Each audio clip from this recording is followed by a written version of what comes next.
Hello student, welcome to our YouTube channel commerce efficiency. आज की class में हम कवर करेंगे इम्पोर्टेंस ऑफ द लॉ, यानी कि जो हमने law of diminishing marginal utility पढ़ा है उसकी इंपॉर्टेंस क्या है। इससे पहले वाले क्लास में इसके एक्सेप्शंस और causes of its application cover कराए हैं। अगर अभी तक आपने लास्ट वीडियो नहीं देखिए ताकि आपकी स्टडी कंसिस्टेंसी चलती रहे। अगर अभी तक आपने मेरे चैनल कॉमर्स एफिशिएंसी को सब्सक्राइब नहीं किया, सब्सक्राइब कीजिए ताकि जब भी मैं न्यू वीडियोस अपलोड करूं सबसे पहले नोटिफिकेशन आपके पास जाए, आप वीडियो को सबसे पहले देखो और आपकी स्टडी बूस्टअप हो। इंपॉर्टेंस में हम पढ़ते हैं कि जो law of diminishing marginal utility हमने पढ़ा है इसकी इंपॉर्टेंस क्या है, क्यों पढ़ते हैं हम इसे। सबसे पहला पॉइंट आता है basis of the law of consumption, यानी कि जो ये बेस है किसका, लॉ ऑफ कंजप्शन का। कंजप्शन के लॉ के बेस में हम तीन टाइप के जो लॉ पढ़ते हैं कंजप्शन में। एक आता है law of equi marginal utility, दूसरा आता है लॉ ऑफ डिमांड और तीसरा आता है कंसेप्ट ऑफ कंज्यूमर सरप्लस। तो इनका मीनिंग क्या हम एक एक करके कवर करते हैं आज। फर्स्ट पॉइंट आता है law of equi marginal utility, यानी कि इक्वी का मतलब क्या होता है, इक्वल। इक्वी मार्जिनल यूटिलिटी क्या कहती है, कहते हैं कंज्यूमर कभी भी अपनी सारी की सारी इनकम जितनी होती है एक ही कमोडिटी के ऊपर खर्च नहीं करता।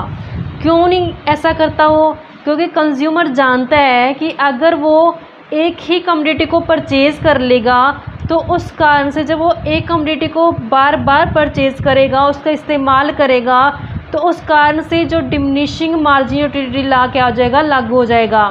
लेकिन उसको क्या चाहिए, इक्वी मार्जिनल चाहिए, डिमिनिशिंग नहीं चाहिए। तो इस कारण से कंज्यूमर क्या करता है, मैक्सिमम सेटिस्फेक्शन लेने के लिए अपनी इनकम को इस तरीके से खर्च करता है कि जो वो लास्ट यूनिट के ऊपर पैसा खर्च कर रहा है डिफरेंट कम्युनिटी से, उससे उसकी मार्जिनल यूटिलिटी क्या है, इक्वल है। जितना उसने पैसा खर्च किया उसके हिसाब से क्या मिल जाए उसको, उसका यूटिलिटी मिल जाए। उसको क्या चाहिए, इक्वी मार्जिनल यूटिलिटी चाहिए, ना कि डिमिनिशिंग। आई होप कि आपकी फर्स्ट जो लॉ है इक्वी मार्जिनल यूटिलिटी क्लियर हो गया होगा। नेक्स्ट आता है law of demand. Law of demand क्या कहते हैं, कंज्यूमर ज़्यादा क्वांटिटी को तब खरीदेगा जब उसको सस्ते में गुड्स अवेलेबल होगी। अगर उसको सस्ते में गुड्स मिल रही है तभी वो ज़्यादा क्वांटिटी क्या करता है, बाय करते हैं। ऐसा क्यों करता है कंज्यूमर, ऐसा इसलिए करता है क्योंकि जानता है कंज्यूमर कि अगर ज़्यादा कमोडिटी को वो परचेज़ कर लेगा तो ज़्यादा कमोडिटी परचेज़ करने से डिमिनिशिंग मार्जिनल यूटिलिटी लॉ क्या लागू हो जाएगा। तो इसी कारण से कंज्यूमर क्या करता है, वो ज़्यादा यूनिट को सिर्फ तभी खरीदता है जब उसके प्राइस क्या होते हैं, डाउन होते हैं, उसको सस्ते में मिलती होती है। आई होप कि ये क्लियर हो गया होगा आपको। नेक्स्ट आते हैं concept of consumer surplus. Concept of consumer surplus का क्या मतलब है कि जो ये कंसेप्ट है कंज्यूमर सरप्लस का, ये बेस्ड है लॉ ऑफ डिमांड के ऊपर। इसके हिसाब से हम पढ़ते हैं कि जो मार्जिनल यूटिलिटी से पहले अगर यूनिट को कंज्यूम किया जाता है तो उससे यूटिलिटी क्या मिलती है, ज़्यादा मिलती है, क्योंकि अभी तक मार्जिनल यूनिट तक है जो पहुँचे नहीं है हम। उससे पहले अगर यूनिट को हम कंज्यूम करते हैं तो क्या होगी, यूटिलिटी बढ़ती जाएगी।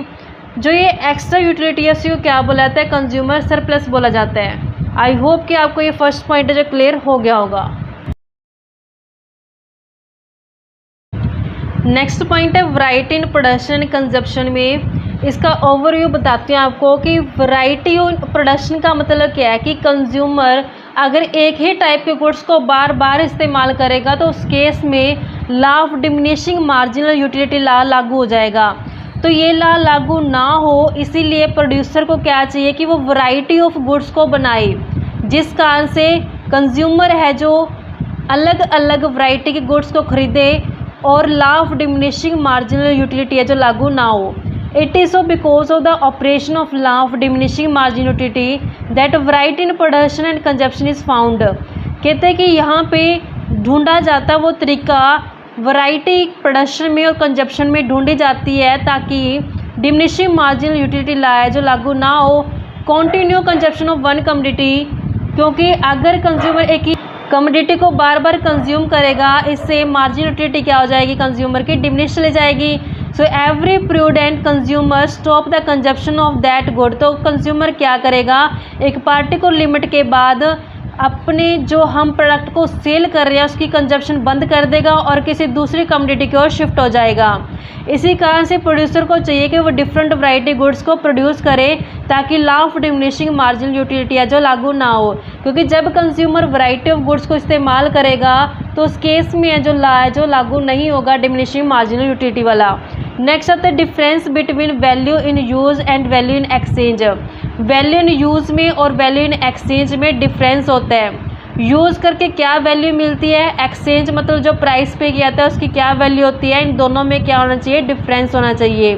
Eminent economist Adam Smith could not precisely explain why the value of diamond is more than that of value, also utility of diamond is a far less than of water.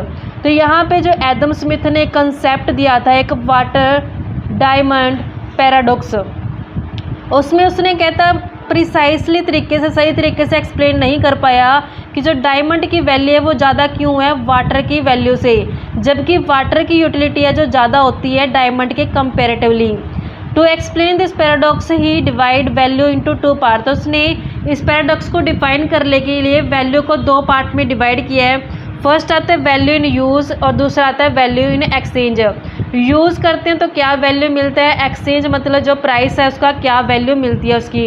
According to him good having a more value in use command low price. कहता है जिस goods का ज़्यादा इस्तेमाल किया जाता है उसका वैल्यू उसका प्राइस क्या होता है, लो होता है। जैसे डायमंड वाटर पैराडॉक्स में पानी का जो एग्जांपल देता है कि पानी है जो ज़्यादा इस्तेमाल किया जाता है उसकी यूटिलिटी ज़्यादा की जाती है, तो इस कारण से उसका प्राइस क्या होता है, लो होता है।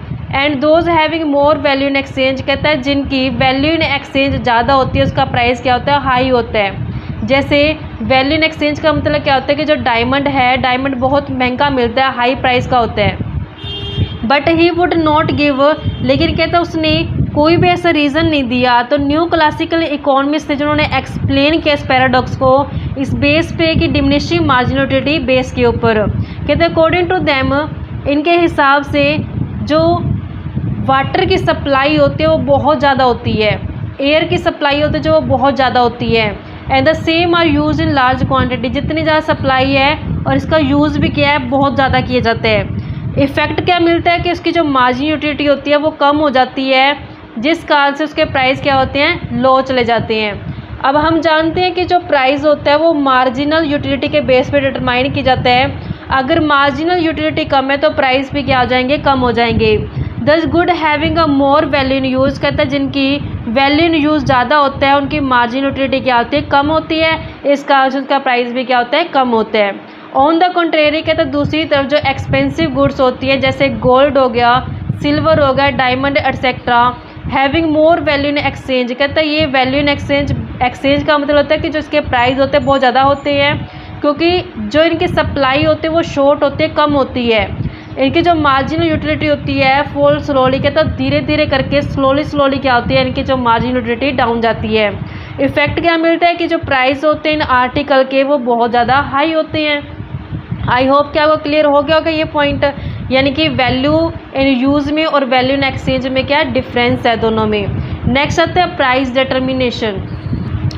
प्राइस डिटर्मिनेशन में क्या है कि हर एक कमोडिटी का जो प्राइस डिटरमाइन किया जाता है उसकी डिमांड और सप्लाई के बेस पे किया जाता है। जहाँ पे डिमांड और सप्लाई एक दूसरे को इंटरसेक्ट करते हैं, एक दूसरे को काटते हैं, वहीं पे क्या किया जाता है, उनका प्राइस डिटरमाइन कर दी जाता है। Demand for a commodity depend upon its margin utility. अब डिमांड कंज्यूमर क्यों करेगा, वो डिपेंड करता है उसकी मार्जिन यूटिलिटी के ऊपर।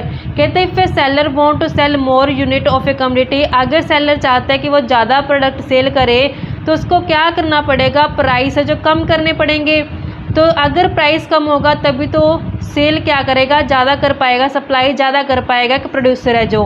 इट इज़ सो बिकॉज, ऐसा इसलिए होता है क्योंकि जो ज़्यादा यूनिट है वो तभी मतलब ज़्यादा यूनिट से क्या होता है कि लेस मार्जिन यूटिलिटी मिलती है। इस कारण से कंज्यूमर एक्सपेक्ट करते हैं कि लो प्राइस में उसको अवेलेबल हो अगर ज़्यादा वो कमोडिटी खरीदना चाहता है। The consumer therefore by more unit, कहते हैं कंज्यूमर ज़्यादा यूनिट को सिर्फ तभी खरीदेगा अगर उसका प्राइस क्या होगा, उसका कम मिलेगा।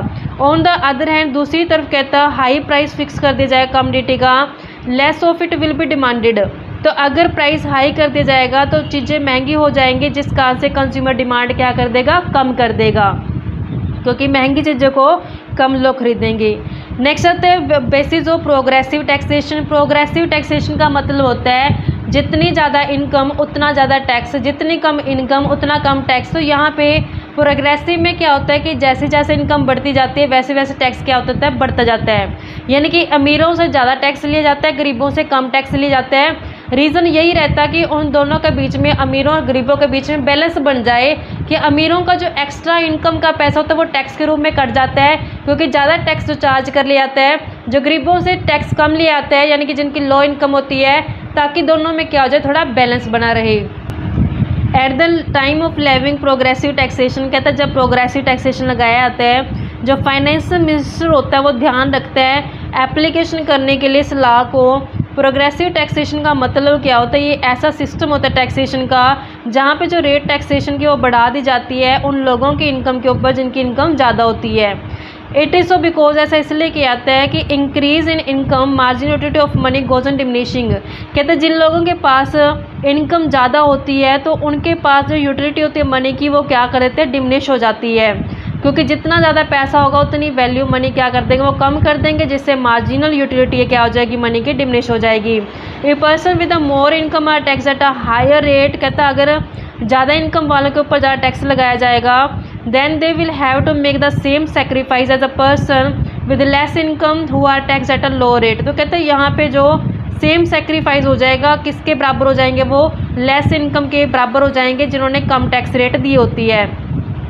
रीज़न क्या रहता है ऐसा करने का, कहता है रीज़न यही रहता है कि जो मार्जिनल यूटिलिटी रहती है मनी की पुअर की, वो ज़्यादा रहते हैं किससे, रिच से, क्योंकि जो पुअर लोग होते हैं उनकी जो वैल्यू होती है मनी की वो जानते हैं, मार्जिनल यूटिलिटी होती है जो एक पुअर पर्सन के लिए वो ज़्यादा होती है, लेकिन जो रिच पर्सन होता है उसके लिए जो मार्जिनल यूटिलिटी रहती है मनी की वो कम रहती है।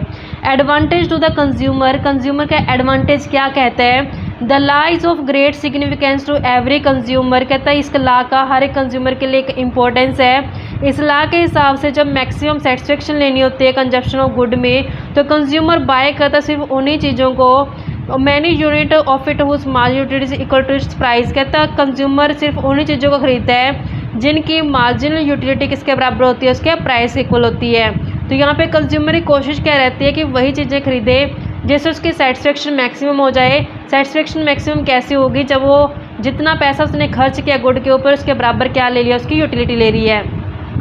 Basis of redistribution, the law serves as a fundamental basis of redistribution of income and wealth in capitalistic economy. कहता है जो ये लॉ होता है इसका फंडामेंटल बेस क्या होता है कि रीडिस्ट्रीब्यूट किया जाए इनकम और वेल्थ को कैपिटलिस्टिक इकोनॉमीज के अंदर, जो करेक्टराइज की जाती है प्रोनाउंस्ड इनइक्वालिटी, यानी इनइक्वालिटी को दूर करने के लिए रीडिस्ट्रीब्यूशन करना चाहिए इनकम और वेल्थ का, ताकि इक्वालिटी क्रिएट हो जाए।